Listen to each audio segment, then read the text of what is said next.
ஒரு குட்டி கதை கேட்கலாமா? ஒரு அடர்ந்த காட்டுக்கு நடுவுல ஒரு பாழடைஞ்ச மாளிகை ஒண்ணு இருந்துச்சு. ரொம்ப வருஷங்களுக்கு முன்னாடி ஒரு ராஜா அந்த மாளிகைய வெயில் காலத்துல வந்து தங்கறதுக்காக பயன்படுத்திக்கிட்டு இருந்தாரு. அந்த ராஜா இறந்த பிறகு அங்க யாருமே வர்றதில்ல. அந்த மாளிகை ரொம்ப பாழடைஞ்சு போயிடுச்சு.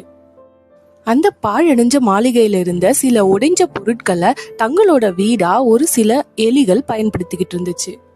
அந்த எலி கூட்டம் அந்த மாளிகையில ரொம்பவே சந்தோஷமா வாழ்ந்துட்டு வந்தாங்க. ஒரு நாள் அந்த பக்கமா ஒரு யானை கூட்டம் வந்துச்சு.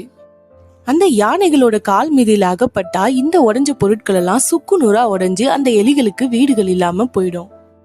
தங்களோட வீடுகளை காப்பாத்திக்கிறதுக்காக அந்த எலி கூட்டத்தோட தலைவர் அந்த யானை கூட்டத்தோட தலைவர்கிட்ட போய் ரொம்ப வேண்டி கேட்டுக்கிட்டாரு. யானையாரே, தயவு செஞ்சு இந்த வீடுகளை மிதிச்சிடாதீங்க, இங்க நாங்க தலைமுறை தலைமுறையா வாழ்ந்துகிட்டு இருக்கோம், எங்களுக்கு உதவி செய்யுங்க அப்படின்னு கேட்டுச்சு. எலி சொன்னதை கேட்டு மனசு இறங்கின யானை தன்னோட மற்ற யானைகள் கிட்ட இங்க இருக்க பொருட்களை யாரும் மிதிக்க வேணாம், நம்ம இங்கிருந்து போயிடலாம் அப்படின்னு கூட்டிட்டு போயிடுது. எலிகளும் யானைக்கு நன்றி சொல்லி அங்க சந்தோஷமா வாழ்ந்துட்டு இருந்தாங்க.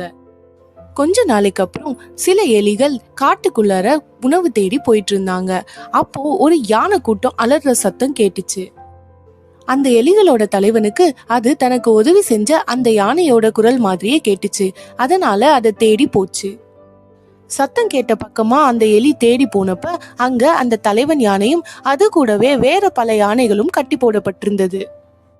யானை கூட்டம் யார்கிட்டயோ வசமா சிக்கிக்கிட்டு இருந்ததை புரிஞ்சுக்கிட்ட அந்த எலி தன்னோட கூட்டத்தை கூட்டிட்டு யானைய காப்பாத்துறதுக்காக அங்க போச்சு. யானை கிட்ட போய், தலைவரே பயப்படாதீங்க, நாங்க எப்படியாச்சும் உங்களை காப்பாத்துறோம் அப்படின்னு சொல்லுச்சு. எல்லா எலிகளும் ஒண்ணு சேர்ந்து யானைய கட்டப்பட்டிருந்த கயித்தை கடிக்க ஆரம்பிச்சாங்க. கொஞ்ச நேரத்துல கயிறும் அருந்துச்சு. யானையும் தப்பிச்சிருச்சு. இப்போ யானைகள் எலிக்கு நன்றி சொல்ல வேண்டிய அவசியம் வந்தாச்சு.